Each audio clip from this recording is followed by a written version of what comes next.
And he was still saying something, and I picked up in there, dripping without all over my face. So I don't know, and something just told Jeep, like we took a drink of water in the morning, and You drink what? This morning, the U.S. Supreme Court was asked to block the scheduled execution of Pablo Vasquez. He's the man who killed David Cardenas. David Cardenas on April 18, 1998, when Pablo Lucio Vasquez ended his life in a horrifying act of violence. The confession that followed was so horrific, so monstrously disturbing, that even the U.S. Supreme Court turned a deaf ear to Pablo's pleas not once, but twice. And I still kept hearing that weird feeling, just like, I don't know. Like one time in my head, telling him he didn't follow me around the same time. Go ahead, keep doing it. Every time you keep kill him again, keep take his head off, keep doing it. Kill him. I don't know, did it back then. I blacked out. I started hearing voices in my head. And I told my cousin that somebody tell me to kill him. This was more than just a confession. It was the terrifying account of a man on the brink of transforming into a vampire. In a gripping interrogation, detectives unraveled the gruesome details of David Cardenas' murder, slowly revealing the true monster lurking beneath the surface. To grasp the full terror of this crime, we need to rewind to April 18, 1998, and piece together the events that led to David Cardenas' brutal end. That evening, David was last seen at a neighborhood party, but when he failed to return home, his family's worry quickly turned to dread. Then on April 19th, an anonymous tip rocked Hidalgo County. David Cardenas had been murdered at the very party he attended the night before. What truly happened on the night of April 18th remained a haunting mystery. The investigation started with more questions than answers, but soon led detectives to Andre Andy Chapa as a prime suspect. What made the case even more unsettling was the fact that Andy wasn't just any suspect. He was David's friend, the one who had invited him to the party that fateful night. It was through Andy's testimony that police finally located David's body 4 days later on April 22, 1998. However, what the detectives uncovered when they found David's remains was far more horrifying than they ever anticipated, leaving them in utter shock. The autopsy report revealed the gruesome details of David's murder. A deep wound at the top of his head, his throat slashed, one arm severed, the other partially detached, skin torn from his back, several brutal facial wounds, likely inflicted with a heavy tool.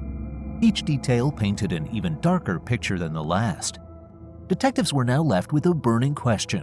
What could drive someone to unleash such savage violence on a 10-year-old child? Desperate for answers, they pressed Andy, who quickly confessed and named his accomplice, 20-year-old Pablo Lucio Vasquez. The manhunt led them 325 miles away to Conroe, a Houston suburb, where they finally made the arrest. Once in custody, Pablo wasted no time in confessing, but this was no ordinary admission. What he revealed was far more disturbing than anything the detectives could have anticipated. Okay, Pablo, can you tell us what occurred? I want you to start since Friday. Friday the 17th of April. Me, Andy, Criminology, and David were going to a party, and we were looking for and we got invited to that party. So first we had our dog, we walked in the dog, and then we got there, and so they asked us if we could come back. So we did, we took the dog home and came back. And we were there, they asked us to go and drink, so we started drinking there. And we stayed there for at least 2 or 3 hours until it was over. What time did you get there? Like 9, 8, 9. First it was early in the daytime, it was day school. And then we got back, we took off. I came back, and me and Andy and David came back, and they said we wanted to drink, so I got a beer that I was drinking. The beer finished, so they passed a bottle of liquor, and I was drinking liquor. And I remember by the time I was really buzzing. What type of liquor? I don't know if it was Presidente. Because it was strong, they poured a lot into mine. I was already feeling drunk. So somebody smoked there, so I started smoking some too. And I did box it and everything. You did what? I did some. Pues yeah, I was already loaded. De rato, we decided, yeah, because the party was finishing, somebody gave us a ride. David was just 12 when he was invited to the party, where Pablo and Andy openly smoked, consumed hard drugs, and drank alcohol. It's likely David, vulnerable and naive, was pulled into their reckless world. Andy, though underage himself, was fully part of the chaos. But as Detective Ricardo Suarez would soon uncover, the night took a sinister turn when the three left the party together. What time did you guys go home? It was about 12. It was already like going to be Saturday morning that night. It wasn't the daytime. I didn't know where that little guy was going to go. And he took off. What little guy? David. I don't know where he was going to do, so he followed us. He went with us. They gave us a ride to the house. And me and Andy were there. And he went to the back. I went inside. And I came to the back. And I told Andy, what's up with the plan? And he said, I don't know, he's rolling weed in the back. And I don't know if they're back there. I blacked out. I started hearing voices in my head. And I told my cousin that somebody told me to kill him. So I snuck up on him. And he fell down. Where'd you hit him with? The pipe. Where'd you get the pipe at? It was on the floor, like where he was at. And he looked at me at first, but then Andy looked at me too, and like, he just didn't have no feeling or nothing. Did Andy try to stop you before you hit him? No. Well, he didn't say nothing. He just looked at it. Like he thought something was wrong. And so I stopped. And Where'd you hit him at? Somewhere here. What was he doing when you hit him behind the head? He was looking at me. And then he said something, I don't know. And I like 3 or 4 times. And he was right there, and he was still alive.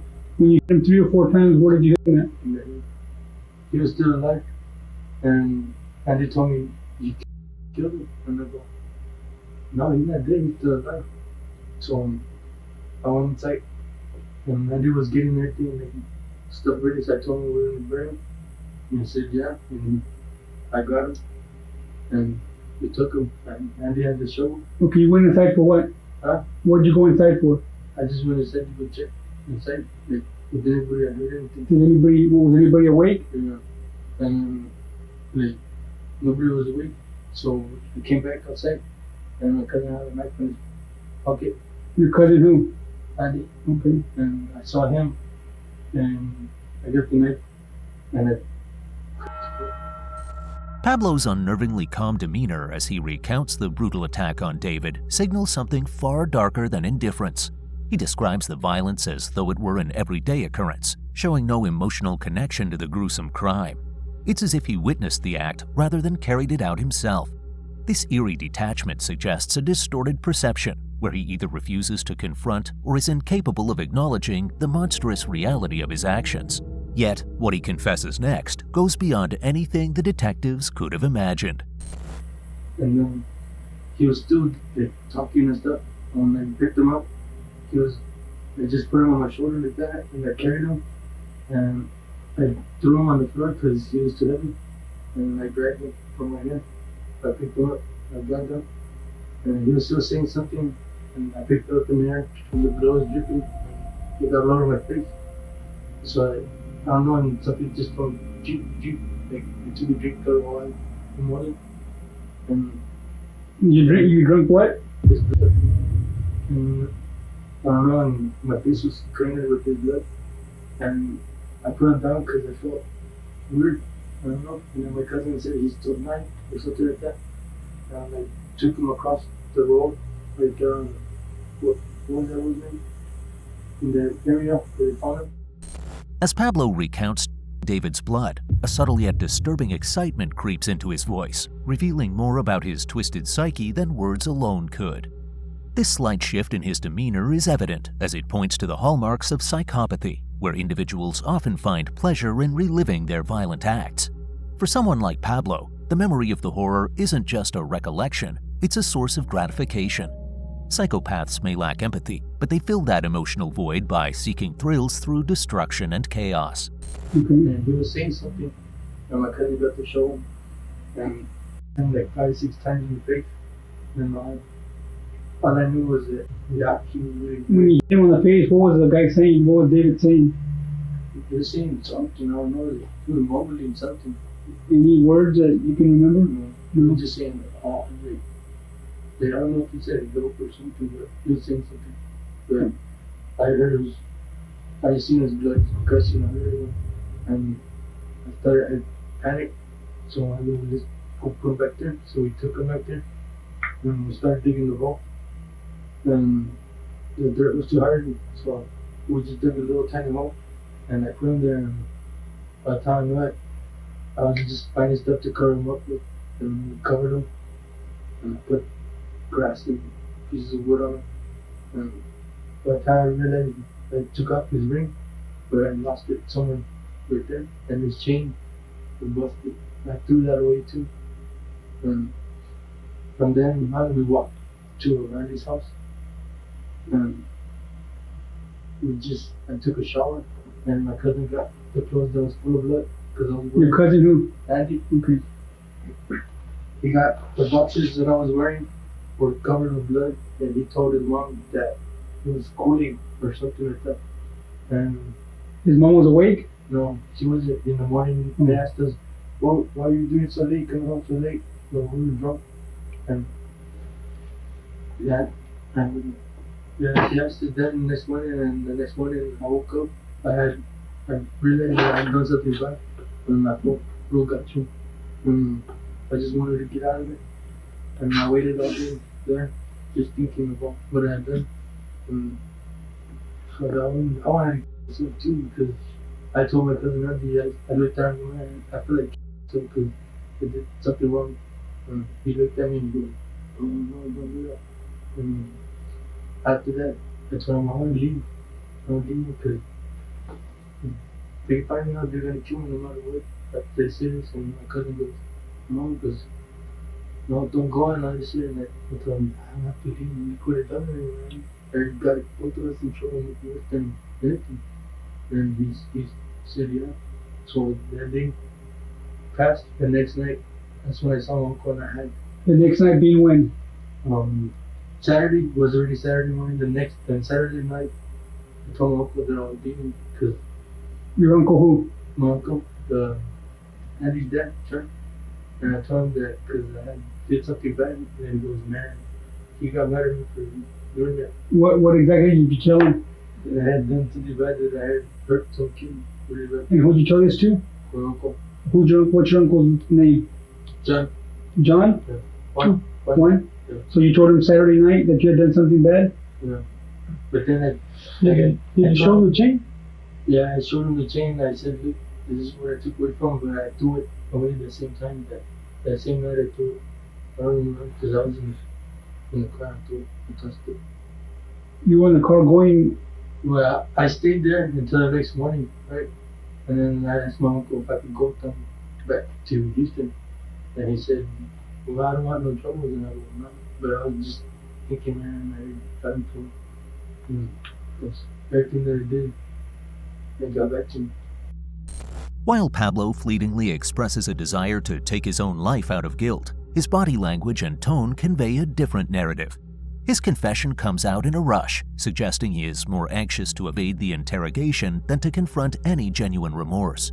This disconnect prompts questions about the authenticity of his feelings of guilt. What's even more unsettling is how Pablo's family reacted. While David's family was devastated upon discovering their son's condition, Pablo's family attempted to shield him after his horrific crime. Despite his admission to one of his uncles, no one in his family reported the murder, revealing a disturbing complicity that mirrors the crime itself. This reaction highlights a deeply ingrained dysfunction within their family dynamics, where silence becomes a form of complicity, further deepening the unsettling nature of the incident. As the weight of the truth begins to surface, Pablo starts exhibiting fleeting signs of remorse, but what he reveals next is worse than the most harrowing nightmare David's parents could have ever imagined.